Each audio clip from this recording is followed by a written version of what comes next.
ভাবুন তো, আজ থেকে ৫,০০০ বছর আগে এমন এক শহর ছিল যেখানে আজকের আধুনিক যুগের মতো ড্রেনেজ সিস্টেম, পাকা বাড়ি আর বিশাল সব অট্টালিকা ছিল। কিন্তু হঠাৎ একদিনই সেই শহর সব মানুষ কোথায় হারিয়ে গেল। যেখানে থাকার কথা ছিল উৎসবের শব্দ, সেখানে আজ শুধু পড়ে আছে স্তব্ধ, ধ্বংসাবশেষ আর শত শত রহস্যময় কঙ্কাল। কেন এই উন্নত শহরটি রাতারাতি শ্মশানে পরিণত হলো? এটি কি কোনো প্রাকৃতিক বিপর্যয় ছিল, নাকি এর পেছনে লুকিয়ে আছে কোনো ভয়ঙ্কর প্রাচীন অভিশাপ? আজ আমরা উন্মোচন করব মহেঞ্জোদারো আর সিন্ধু সভ্যতা সেই হাড়হিম করা রহস্য। তাহলে চলো শুরু করি। মহেঞ্জোদারোর সবচেয়ে বড় রহস্য এর ধ্বংস নয়, বরং এর পরিকল্পনা।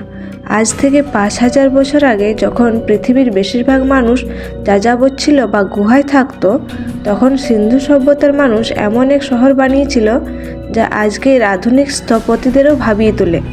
আপনি জানলে অবাক হবেন, মহেঞ্জোদারোর প্রতিটি রাস্তা ছিল একদম সোজা এবং একে অপরকে ৯০০ ডিগ্রি সমকোণ ছেদ করত। ঠিক যেমনটা আমরা আজকের দিনে নিউ ইয়র্ক বা চণ্ডীগড়ের মতো পরিকল্পিত শহরগুলোতে দেখি। তাদের নগর পরিকল্পনার কোনো বিশৃঙ্খলা ছিল না। তাদের বাড়িগুলো ছিল পোড়া ইট দিয়ে তৈরি এবং অনেক বাড়িতে দোতলা পর্যন্ত সিঁড়িও পাওয়া গেছে। প্রায় প্রতিটি বাড়িতে নিজস্ব স্নানাগার এবং কুয়ো ছিল। প্রায় ৫,০০০ বছর আগে পাইপলাইন আর ড্রেনের এমন ব্যবহার দেখে গবেষকরা আজকেও প্রশ্ন করেন, তৎকালীন মানুষের মাথায় এত উন্নত ইঞ্জিনিয়ারিং বুদ্ধি এলো কোথা থেকে? তারা কি সময়ের চেয়ে অনেক বেশি এগিয়ে ছিল?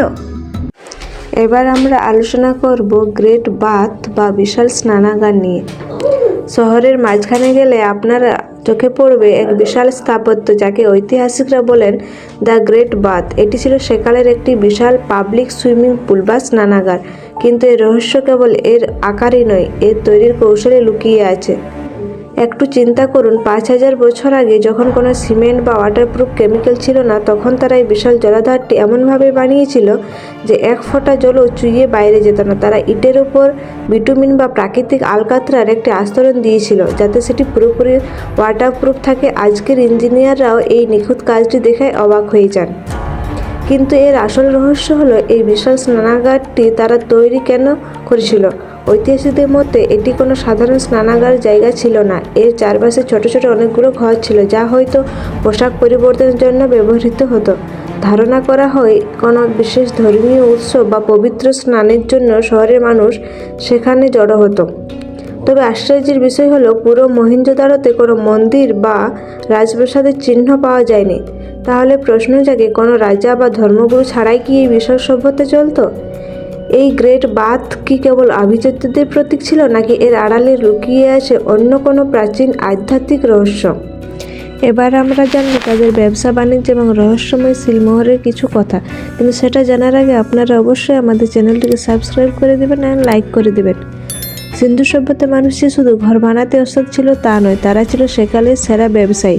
কিন্তু তারা ব্যবসা করতো কাদের সাথে? এটা শুনলে আপনি চমকে উঠবেন। আজ থেকে হাজার হাজার বছর আগে, যখন যাতায়াতের কোনো আধুনিক মাধ্যম ছিল না, তখন তারা সমুদ্র পাড়ি দিয়ে সুদূর মেসোপটেমিয়া অর্থাৎ বর্তমান ইরাক এবং পারস্যের সাথে ব্যবসা করত। রোমাঞ্চান মেসোপটেমিয়াম প্রাচীন শহরগুলোতে সিন্ধু সভ্যতার অসংখ্য শিলমোহর পাওয়া গেছে। তাদের ওজন মাপার পদ্ধতি ছিল একদম নিখুঁত। তারা পাথর দিয়ে ছোট ছোট কিউব বা বাটখারা তৈরি করত, যা দিয়ে তারা সোনা থেকে শুরু করে শস্য সব কিছু নিখুঁতভাবে মাপতে পারত। তবে সবচেয়ে বড় রহস্য হলো তাদের এই সিলমোহরগুলো। প্রতিটি পাথরের গায়ে খোদাই করা থাকতো অদ্ভুত সব প্রাণীর ছবি, যেমন এক শৃঙ্গ ঘোড়া বা ইউনিকর্ন, ষাঁড় এবং হাতি। আর এই ছবিগুলোর উপরে থাকতো এক রহস্যময় লিপি। গবেষকরা মনে করেন এই সিলমোহরগুলো ছিল সেকালের ট্রেডমার্ক বা পরিচয়পত্র। কিন্তু ট্র্যাজেডি এটাই যে গত ১০০ বছর ধরে শত শত ভাষাবিদ চেষ্টা করেও এই লিপির একটি অক্ষরের মানেও উদ্ধার করতে পারেনি তারা কি লিখে গেছে। কিন্তু গুপ্তধনের হদিস নাকি তাদের ব্যবসার হিসাব, এই ভাষা উদ্ধার করা সম্ভব হলে হয়তো মহেঞ্জোদারোর সব রহস্য এক নিমেষেই সমাধান হয়ে যেত। কিন্তু দুর্ভাগ্যবশত এই লিপি আজও আমাদের কাছে এক নাছোড়বান্দা রহস্যময় হয়ে আছে। এবার আমরা জানব শহরটি ধ্বংস হয়ে যাওয়ার পেছনে যে রহস্য লুকিয়ে রয়েছে। প্রথমত, এত উন্নত, এত আধুনিক একটা শহর, তাহলে সব শেষ হয়ে গেল কিভাবে? বিজ্ঞানীরা যখন মহেঞ্জোদারো খনন করেন, তখন তারা এমন কিছু দৃশ্য দেখেন যা দেখে তাদের রক্ত হিম হয়ে গিয়েছিল। চলুন জেনে নিই এই শহর ধ্বংসের পেছনে থাকা 3টি সবচেয়ে জনপ্রিয় এবং রোমাঞ্চকর কারণ। প্রথম কারণ হিসেবে ধরা হয় সিন্ধু নদের ভয়ঙ্কর বন্যা। গবেষকরা মাটির নিচে বালির অনেকগুলো স্তর পেয়েছেন, যা প্রমাণ করে যে বারবার বন্যায় শহরটি ডুবে গিয়েছিল। হয়তো মানুষ বারবার শহর গড়েছে, কিন্তু শেষ পর্যন্ত প্রকৃতির কাছে তারা হার মেনে শহর ছেড়ে পালিয়ে যেতে বাধ্য হয়েছে। দ্বিতীয় কারণটি আরও করুণ। অনেক কঙ্কাল পরীক্ষা করে দেখা গেছে তাদের শরীরে ম্যালেরিয়া বা কলেরার মতো রোগের জীবাণু ছিল। হয়তো কোনো ভয়াবহ মহামারী ছড়িয়ে পড়েছিল পুরো শহরে, যার কোনো চিকিৎসা তাদের জানা ছিল না। আর মুহূর্তে সাজানো শহরটি লাশের পাহাড়ে পরিণত হয়েছিল। কিন্তু সব ছাপিয়ে যে কারণটি সবাইকে আজও ভাবায় তা হলো মৃতের স্তূপ।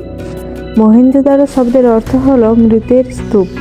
খনন করার সময় রাস্তার ঠিক মাঝখানে এমন সব কঙ্কাল পাওয়া গেছে যাদের দেখে মনে হয় তারা যুদ্ধের প্রস্তুতি নেওয়া বা পালানোর কোনো সুযোগই পায়নি। মা জড়িয়ে ধরে আছে তার সন্তানকে, কেউ রাস্তার উপর উবুড় হয়ে পড়ে আছে। এমনকি কিছু তাত্ত্বিক দাবি করেন যেখানে তেজস্ক্রিয়তার চিহ্ন পাওয়া গেছে, যা কোনো এক প্রাচীন বিস্ফোরণের ইঙ্গিত দেয়।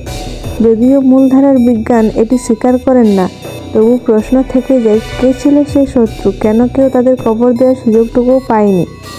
5000 বছর আগে সেই দিনটি আসলে কী ঘটেছিল তা হয়তো আজও মহেঞ্জোদারোর ওই পোড়া ইটগুলোর ভেতরে চাপা পড়ে আছে। বন্ধুরা, মহেঞ্জোদারো আমাদের শেখায় যে প্রকৃতি চাইলে মুহূর্তেই পৃথিবীর সবচেয়ে বড় গর্ব ধুলোয় মিশিয়ে দিতে পারে। আপনারা কি মনে হয়, যুদ্ধ, মহামারী নাকি অন্য কিছু?